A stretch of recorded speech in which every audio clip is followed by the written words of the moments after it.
एक वक्त था जब औरतों का घर से निकलना, पढ़ना, नौकरी करना समाज में अच्छा नहीं माना जाता था। औरतों के जीवन का एक ही उद्देश्य था, घर की चार दीवारी में रहना, चूल्हा चौका करना, बच्चे पैदा करना और उन्हें संभालना। वक्त बदला, हालात बदले और औरतों की स्थिति में बदलाव आया। मम्मी कहती है मैं अच्छा पढ़ूंगी तभी तो अच्छा लड़का मिलेगा ना। आज औरतें चाहे शिक्षा हो, नौकरी हो या फिर कोई भी क्षेत्र हो, दहेज की मांग भी कम होगी और मैं पढ़ी लिखी होंगी तो ऑब्वियसली मेरे बच्चे पढ़े लिखे होंगे। वो किसी भी हुनर में मर्दों से कम नहीं है। अपनी फैमिली को जरूरत पड़ने पर उनका सपोर्ट कर सकूं, अपने भाई बहनों को अच्छी एजुकेशन दे सकूं। पढ़ लिख के इंजीनियर बनूंगी तभी तो इंजीनियर लड़का मिलेगा ना। कल को अगर मेरी शादी होती है तो मैं अपनी फैमिली, अपने हस्बैंड का पूरा सपोर्ट कर सकूं। लेकिन आज भी हमारे देश के कई हिस्सों में लड़कियां या तो शिक्षा से दूर हैं या फिर उनकी शिक्षा एक अच्छा वर और घर पाने का जरिया मात्र है। आखिर क्यों?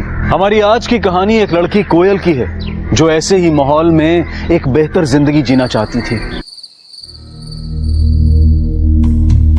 ठीक है, अब दाल चावल रोज बनेगा, पनीर वनीर नहीं बनेगा ना इस घर में। अब का हो, पहली तारीख बीत गई, उसके बाद भी 10 दिन ऊपर हो गए।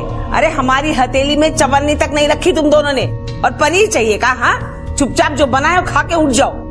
अम्मा, हम भी क्या करें, अभी तक तनख्वाह ही नहीं मिली है।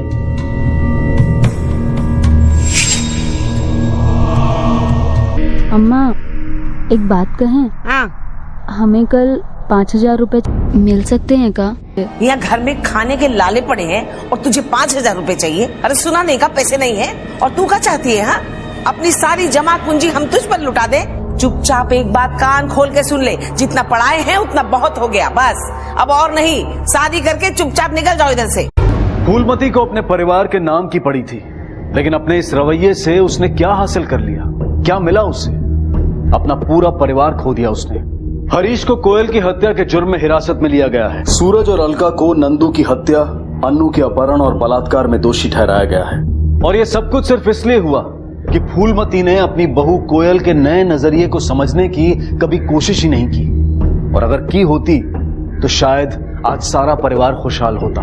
ये केस हमारे समाज में फैले उस दोहरे नजरिए को दर्शाता है, जहां हम अपनी बेटियों को, अपनी बहनों को पढ़ाते तो हैं, लेकिन जब बारी बहुओं को आजादी देने की होती है तो हम पीछे हट जाते हैं। क्या हम वाकई औरतों को अपने समाज की तरक्की का भागीदार बनाना चाहते हैं? याद रखें, हमारी महिलाएं हमारे लिए शर्म नहीं बल्कि हमारी शान है।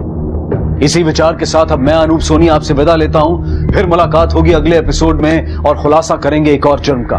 तब तक अपना और अपने परिवार का ख्याल रखें और देखते रहें क्राइम पेट्रोल डायल 100।